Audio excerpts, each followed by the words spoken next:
Good morning. No, did it again. How y'all doing this evening? Good. Good, very good. It's a nice day today, right? Not so nice on Monday. I wonder what Friday will be 2 days from now. The Indiana weather never ceases to impress me, and it's up and down. So it can't seem to make up its mind. So hopefully by a couple days from now, it's going to moderate, and we're all going to be living in the sunshine, 70 degrees, and not snowing. Sure appreciate your attendance tonight. For those of you who are visiting, we are studying a quarter full of biblical authority. This is a good old-fashioned study on biblical authority. This is the kind of thing that I grew up with, and so I'm glad to get back to, as far as this quarter goes, I do appreciate it. It's very fundamental for who we are and what we believe. Before we get started, let's go to God in a word of prayer. Our Father God, thank you so much for today. Thank you for giving us life and breath and everything that you've given us. Thank you so much for our status we have with you because of your Son, Jesus Christ, and the relationship we have with him. Thank you so much for him being King of our lives. Father, please help us to understand your will just a little bit more tonight, and considering your word and the authority that it contains. Please bless all of our Bible classes going on tonight. Please bless the students. Please bless the teachers. Please bless your people. And in Jesus' name we pray. Amen.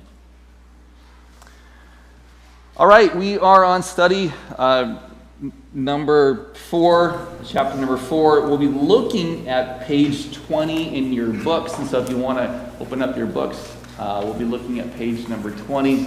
Like I've mentioned before, I'm not going to spend hardly any time, if at all, any time going through the actual lesson, but we're going to go through the study questions tonight.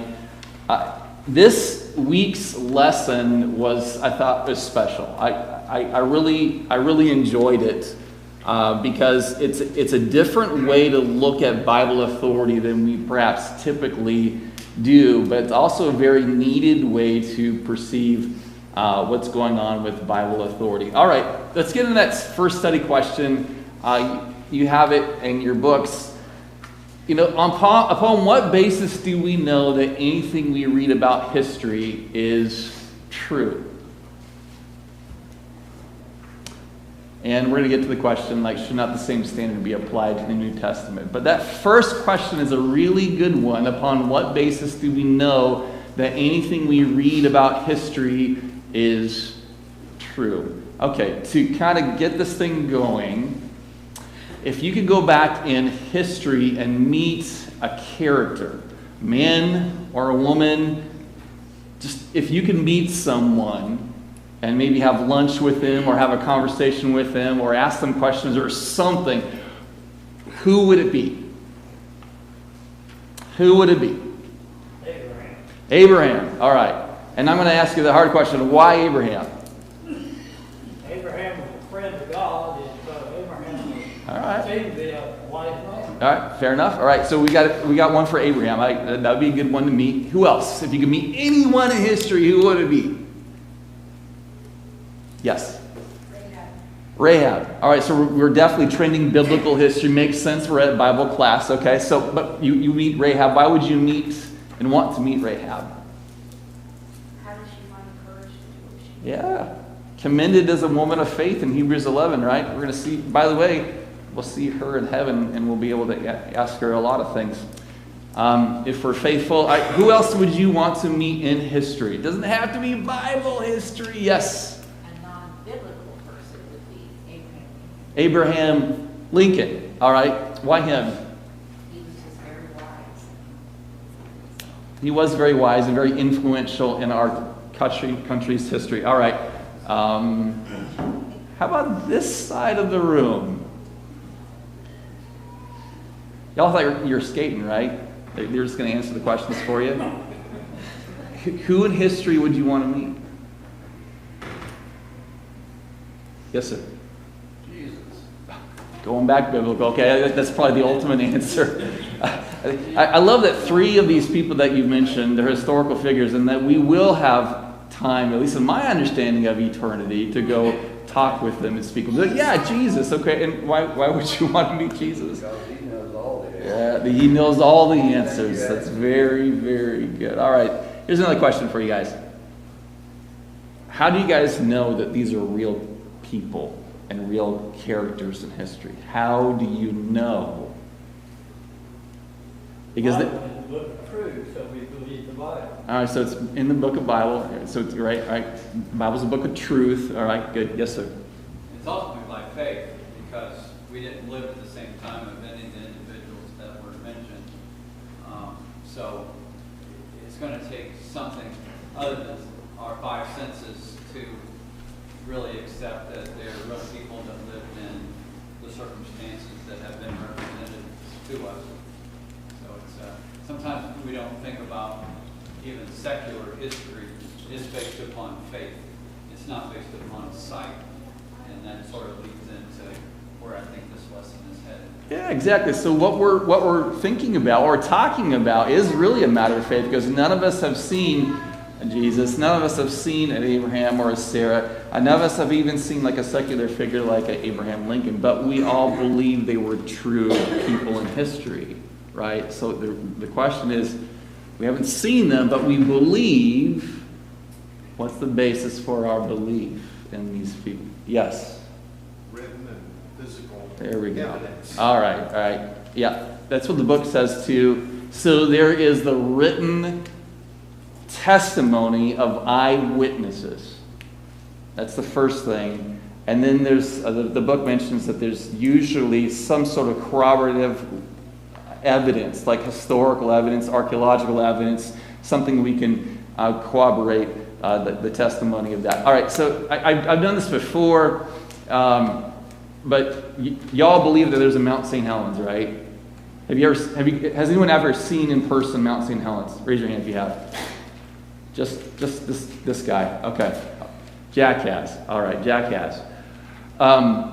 Y'all believe that Mount St. Helens erupted in 1980, right? I forget. It was either April or maybe May, but 1980. All right.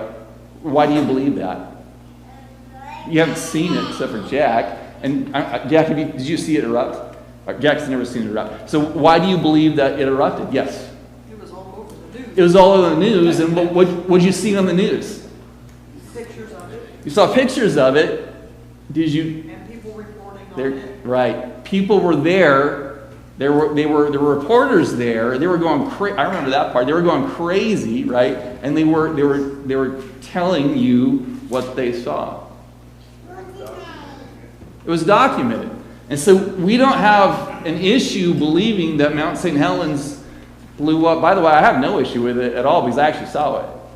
I was in the Northwest. I was really little, but my parents took us up to a really high place in where we lived, and we could see that thing erupting. It was incredible. So the question is, do you believe the eyewitnesses or not, right? And we have no problem believing eyewitness accounts about Mount St. Helens or Abraham Lincoln. By the way, if anyone's been up to the Henry Ford Museum up in Michigan, you can see the chair that he was shot in. All right, there's archaeological, historical evidence to prove that he was a real man and he was actually assassinated. So there's reason for founding our faith. So if that's our criteria for non-biblical history, what about biblical history? Should not the same standard be applied to the New Testament and, of course, the Old Testament? What's your take on all that?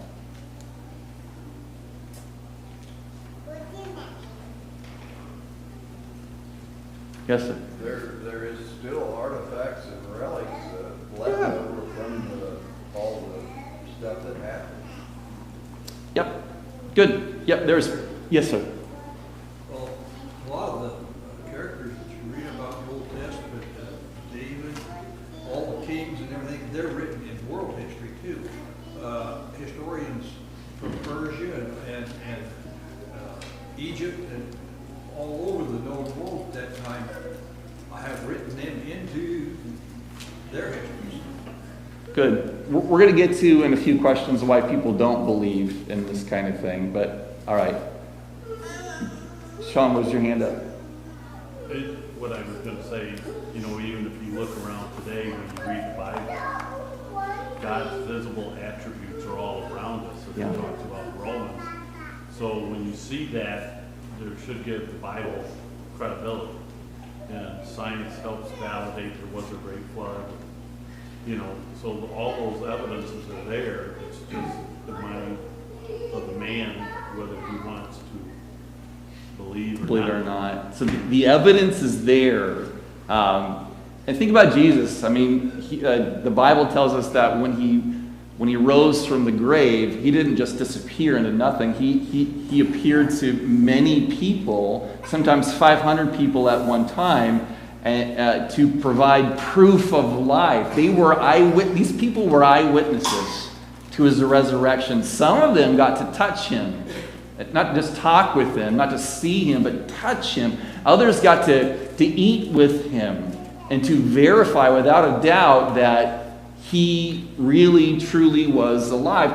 Therefore, they could be eyewitnesses with their incredible eyewitnesses to their testimony to the world. Alan. About Jesus, from a secular standpoint, of course, the world's trying to get away from dating things from Jesus, and Right. sadly, common era or whatever, before the common era.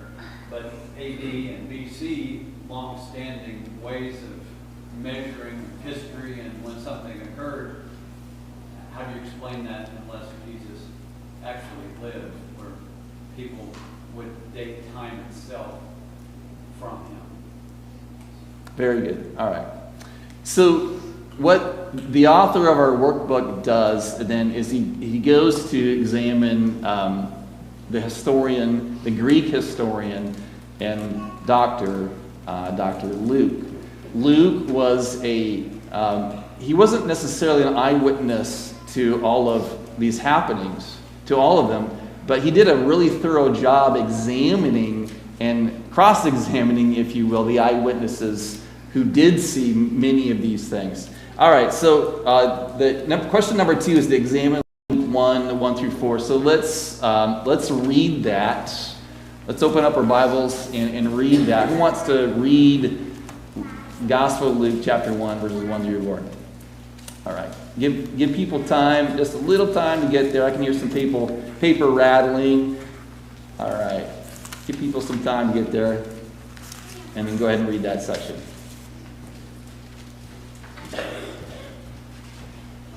Inasmuch as many have taken in hand to set in order a narrative of those things which have been fulfilled among us, just as those who from the beginning were eyewitnesses and ministers of the word delivered them to us, it seemed good to me also, having had perfect understanding of all things from the very first, to write to you an orderly account, most excellent Theophilus, that you may know the certainty of those things in which you were instructed.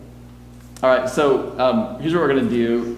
Luke talks about eyewitnesses. In your own words, what's an eyewitness?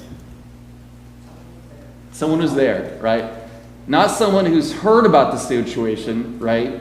But someone who was actually there, heard, saw in real life. Eyewitnesses, okay. He describes having investigated everything carefully from the beginning. What does that tell you? What does that tell you? He talked to people, he looked at the site of the tomb, and he looked at it himself. He was there talking to people. Very good. Some of those artifacts that people. So today, if you wanted to investigate something or someone very thoroughly, how would you do it? He didn't have Google. I'm not talking about Luke. Today, how would you do it? You would Google it, right? But would you just like settle on the first website and that's it? Why not? Internet lies. You can't trust one section. So, how would you research something today, even if it's just on the internet? Wouldn't you go and check out as many sites as possible? and try to find as many credible sources as possible. And if you're smart, you wouldn't just go to the internet. You maybe even go to like the old-fashioned book library and check that out. And then if you had the money and the resources, wouldn't you go travel to the place and meet the people that you were investigating and then talk with them? Wouldn't you do that? Luke says, of course he didn't Google it, Phil's right, but I checked it out thoroughly and with accuracy. I investigated everything carefully from the beginning. He vetted it out. All right. And then notice that he says, I wrote it out in consecutive order. Now, why is that a big deal? Yes, sir. Oh, why is that a big deal? He wrote it out in consecutive order. Easier to follow. Easier to follow, logical. In your study of the Gospel of Luke and Acts, have you noticed how detailed that author is? He writes like a doctor because he is a doctor. And don't you want a doctor to be extremely detail-oriented? It's really important that they get the facts right in the right order. Because if they're going to work on you, if they're going to cut on you, they better be right? Luke said, I did this carefully from the beginning in consecutive order. Why? Yes? If they're jumping around and not staying in order, it would be easier to leave out details also. Yeah. It would be easy to leave out details and not be convincing and not be as credible, right? Why did he do this way? Why did he write out the things that he did in this particular way? Yes, sir? No, for certain. Yeah, so that you may know the exact truth. It's really similar to what John says in John chapter 20, where I wrote these things so that you may believe. There's more evidences, but these are the evidences so that you may believe. Luke did something very similar with his friend Theophilus. All right. So it's really important for Luke to write with such accuracy for his credibility, for what he was trying to accomplish.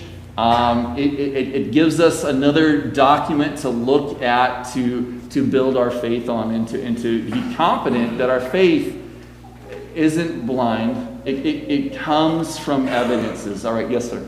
And if Theophilus wanted to check them like we might check some, he could also find those names of Elizabeth and John, Yeah. etc. Very, very good. Right. Sir. Luke wanted Theophilus to have truth.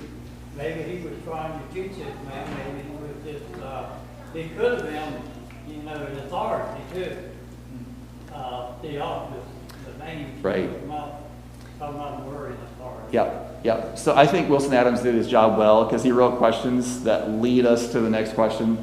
Let's talk about Theophilus. What tells you all, because we don't know much about him, right? We don't know too much about him. We can get some interesting things from the definition of his name, but what tells you that he was in a position of, to at least to verify Luke's account? What tells you that? Yes? You use the same phrase that they use with Festus and some other people in the Bible. You did your homework. Good. Yeah, if we look at Acts, I think it's in Acts 23 and 24, when Luke is talking about the accounts of Festus and the other governors. What were they called? Excellent or most excellent. Those were men in positions of authority. Luke calls Theophilus, at least in this book, not so much in Acts, but in this book, he says, "Oh, most excellent Theophilus." What does that say? Perhaps I know we have to read between the lines, but what does that say about his ability to verify Luke's account? So not just the man was an authority, but what does that say about his ability to verify? It's kind of like you have the money to go actually see that stuff. See, he perhaps had the money to go to verify. All right, yes? And he could delegate other people to go There check you it go. out. He could delegate other people to go check it out. All right. Was from the evidence, the very scarce evidence, but from the evidence that we have, do you think he was a simpleton, Theophilus? Do you think he would have been fooled easily by fake news? Do you think he would have been one of those like flat Earth guys?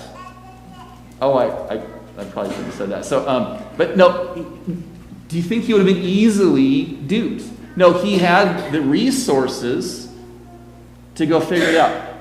We do this all the time, right? As parents, don't you trust but verify what your kids are doing? Right? This happens all the time in my household. I mean, I'll hear about what one kid is doing, and you know, I'll get the lowdown about what they're doing. I might even peek around the corner to see what they're doing before I ask them what they're doing. Right? I'm in the position to verify what's going on. Hopefully I'm in the know what's going on in my own household. Theophilus was in a position to verify, we think, what was going on. Yes? It almost seems like he knows the Jewish history a little bit too. I think so. Yeah. Because Luke doesn't try to explain circumcision and all these different details that come out. He doesn't try to explain it to him, so it sounds like he might have known about the priestly duties a little bit and things like that. So. Okay. All right. Yes, sir. Being a Gentile writer, Luke wanted those that would read his material to believe. And if the evidence is true and it's there, then they have something to go to the paper. All right. It would have been, I think, a fairly easy thing to look at the evidence that Luke presented and discount it or ignore it or prove it wrong if Luke weren't telling the truth. I think that would have been a fairly straightforward thing for a man like Theophilus to do. And I think but because he didn't, and because there was a follow-up letter in the form of Acts, and because it's recorded for us as biblical inspired history, I think it stands as a very important part of God's work. It should tell us a lot about inspiration and authority. All right. Why do you think, because you all presumably believe that the Bible is not just the inspired word, but in saying that, you believe it's real life history. Okay? If I did a show of hands, I think you'd all say, yeah, Jesus, real man. Right? Rahab, real woman. There were actually demons doing demon things. Prophets were actually taken up, into heaven. There's this guy at the beginning of history where he was living and then he just disappeared because God took him. There's all sorts of things that we could talk about where we talk about here in the building, but we also believe out there because we believe that's a real history. Not the fairy tale, not Santa Claus, right? We believe that this actually happened. Why do you think, in the face of such accurate and thorough documentation from people like Luke, why do some choose to continue to reject the New Testament? Why do they do that? You say reject it? Mm-hmm. Why do some reject the New Testament? Many people don't want to believe it because they don't want to change. A really wise man back from my past said something real similar to me. And they just don't want to believe. All right, I think that's wise. But what are some other answers? Like, why do some continue to reject the New Testament in the face of historical documentation? I mean, a lot of these people that I know, they believe in Abraham Lincoln, but they won't believe in the historical Jesus. All right, I saw hands. Donnie. Well, some still believe that if they can't see it, they're not going to believe it. They can't see God, they can't Jesus, they can't see, they're blind to the attributes that are around us all over. And they try to explain that through science, but who created science? God did. Right. So, when they want to believe that man is the ultimate being, they refuse to see what God is. Okay, good. So some take that tact where if they can't see it, they won't believe it, even though they can't see Abraham Lincoln, right?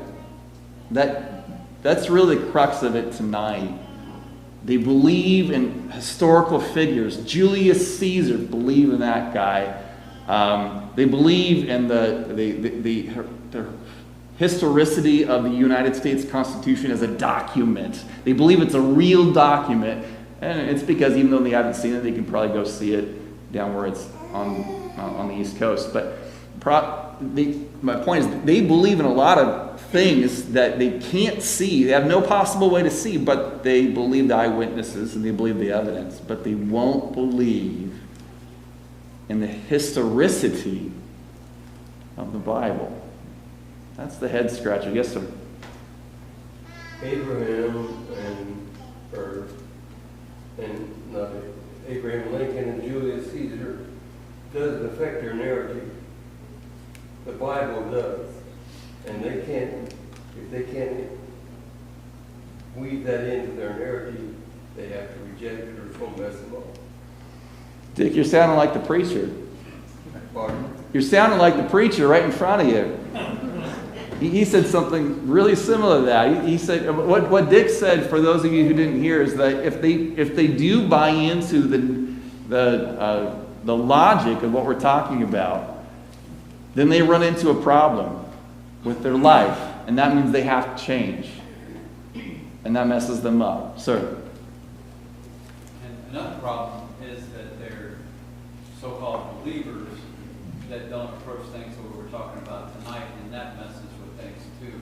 I saw a church sign that said that faith closes its eyes to reason. Church sign. And so there are people that think that religion is in a totally different category, and you accept it in a totally different way than secular history. And even those people promoting that kind of thing puts it out there to other people that Christians are just people that are blind and just accept it anyway, and I don't want any part of that kind of thing. So part of it is created by even people who claim to be Christians not approaching things in the right way like we're talking about tonight. So Ellen makes the point that believers don't always help the case, right? What Wilson Adams, I think it's a really interesting example that Wilson Adams put down. Just look at the book if you have one in front of you. So he says Sir William Ramsay was a British archaeologist. Convinced that the New Testament was fraudulent, he spent 15 years researching and retracing the paths of Luke's record. So what I don't know about this man is if he was a believer or not. What I do know is what's stated is he didn't believe in the New Testament. Okay? So this man was a disbeliever in the New Testament. He didn't believe. But looking at the evidence and retracing the path of what Luke recorded, he concluded that Luke was exact even to the smallest detail, and that he was a historian of first rank. So this non-believer looked at this biblical historian's account and said, it's accurate, and Luke as a historian was the real deal. This is, game recognizes game. This non-believer saw something that convinced him. He looked at the evidence and that convinced him. I don't know where that got him, but at least he recognized the Bible and at least Luke's account of it as real life history. I want to hear from more perspectives. Why do some, in the face of really accurate and well-known documentation, why do some continue to reject the New Testament? Yes? Every person, or I'd say 95% of the people I talk to it's an emotional thing. They don't want to believe that God could allow Yeah, very good, very good. Did y'all hear that? So what was brought up is that they're not looking at this logically. They're not looking at this objectively. They're looking at this subjectively. They're looking at this emotionally. And so it doesn't really matter what the facts are. To be blunt, they could care less what the facts are. It matters more how they feel about the matter. And that's a different matter, but it's a real thing, I think, that you brought up. I think it's a really good answer. Yes, sir. And then, what yes, they sir. do by doing that is they'll accept maybe the physical aspect. Sure, he knows all these islands that they went through in Acts and all that stuff, but that doesn't mean that Christ is alive and miracles actually happened. Right. Just because he can do this physical truths doesn't mean what he's saying spiritually is accurate. It sounds like the buffet. You're right. And it sounds like the buffet approach. I'm going to pick and choose what I want to believe out of the Bible. Sir, go ahead. Yes. Perhaps one explanation is that if someone is explained or given this accurate documentation, but the person showing them that evidence is doing so in a prideful or self-righteous or arrogant way, that sometimes can distract someone from being impressed with the truth and instead being turned off by the person presenting. Yeah, that is a really good point. So perhaps this person in a different context with someone else delivering that same message, someone who is not prideful or boastful or anything like that, perhaps they would believe that person, but they have trouble getting through you if you're obnoxious, and they can see that, and then they have questions about, well, if you claim to be a Christ follower, then how can I trust that document? All right, I saw another hand, and let's move on. I was just going to add that that's why God tells us to approach everyone, even if they've been approached. Good. All right. All right, a couple more questions here, then we'll wrap up. So Acts 20, verse 7.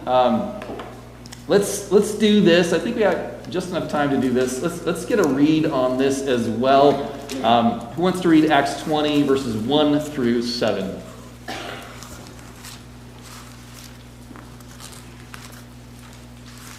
Artie, give people a little time. I can still hear some pages.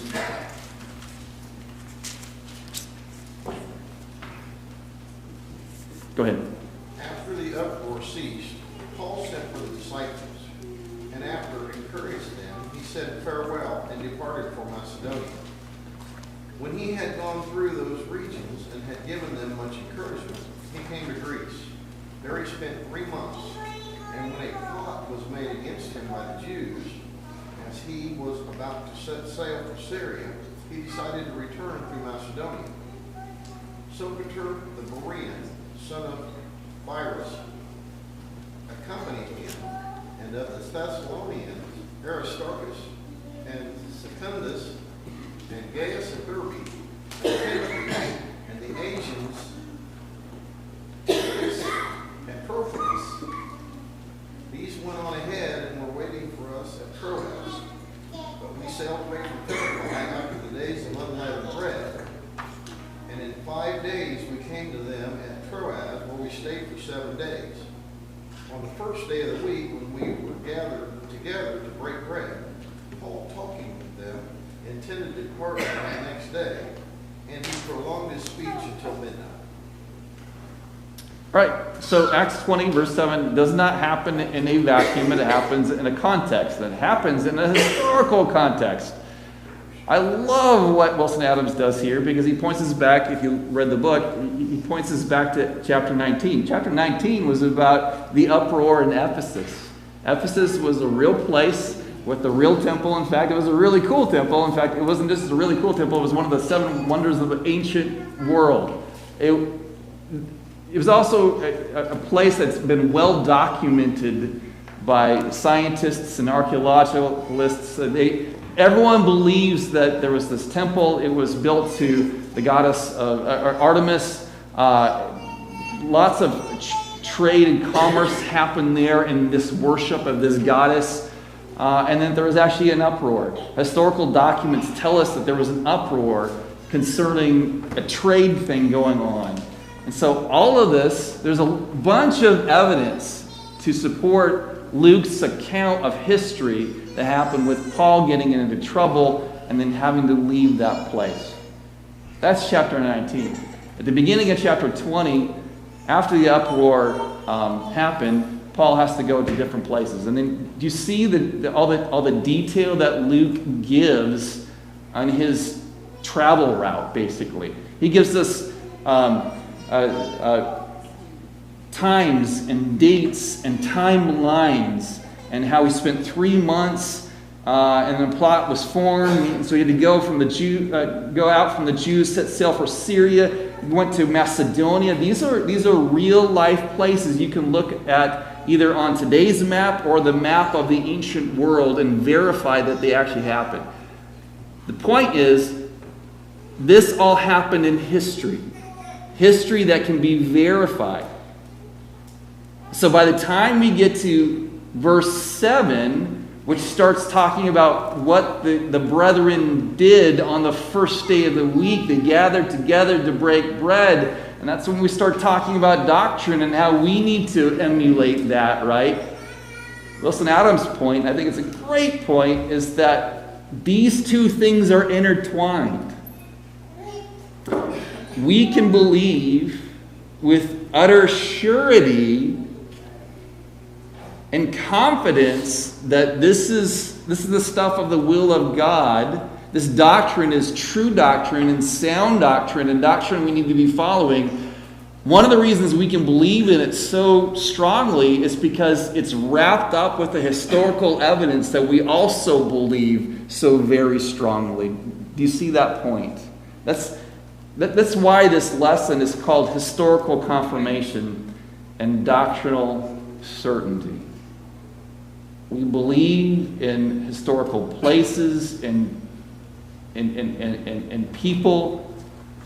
We can verify those places. We can verify that history. Therefore, when we look at the doctrine that's intertwined with those people, we can have confidence in it.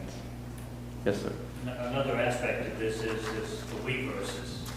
He was there. He was there. Yeah.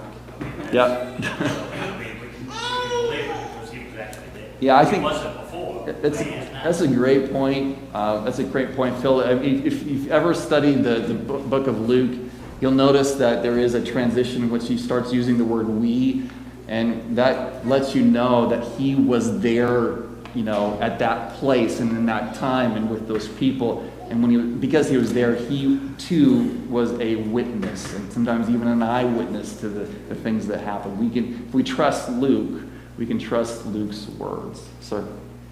Also, telling history, there's so much that already read there that just barely mentions the place. And when you spend more time on something, then it transitions to something that's more significant and more important that tells us too, when all the rest of it was just went here, went there, and then there's an extended section. All that was said to lead up the context of something that was really more significant and common. All right. Very good. How much time do we have left? We have 1 minute? I think I'll finish this time, with all of it intact. All right. Last question.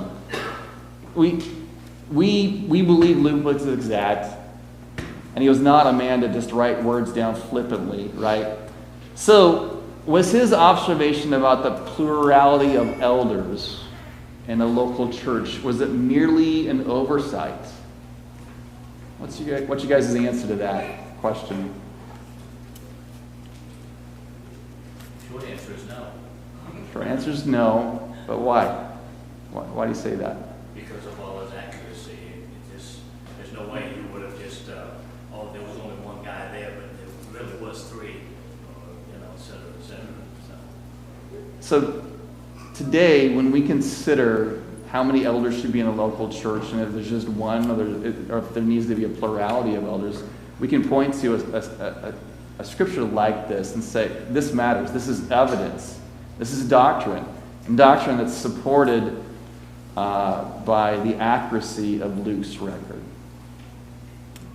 That was the last bell. All right, thanks guys.